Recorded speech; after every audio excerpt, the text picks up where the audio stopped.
Ζωές, ανάσες που κοπήκανε σε μια στιγμή, γέλια που έσβησαν ακαριέα, σκέψεις που έμειναν ατέλειωτες, προβλήματα που δεν βρήκαν τη λύση, λόγια που δεν προλάβανε να υποθούν. Ζωές οδεύουν στο χαμό τους, μα δεν το ξέρουν.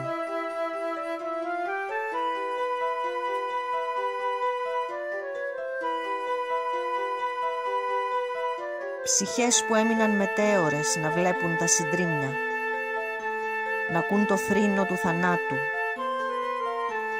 να ακούν το θρήνο του θανάτου τους. Εμέ θρηνούν.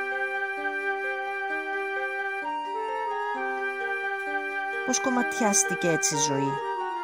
Τι πήγε λάθος? Λάθος. Και τι φαντάστηκες πως είναι η ζωή?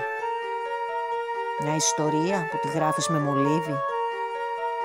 Και αν κάνεις λάθος το σβήσες και πάλι ξαναγράφεις, το διορθώνεις, μια χαρά. Τι λες καταραμένο? Δεν έχει γυρισμό στο θάνατο. Δεν έχει.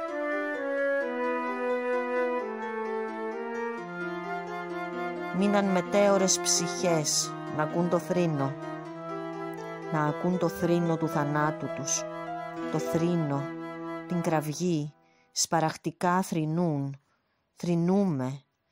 Μείναν ψυχές. Δεν έχει γυρισμό ο θάνατος.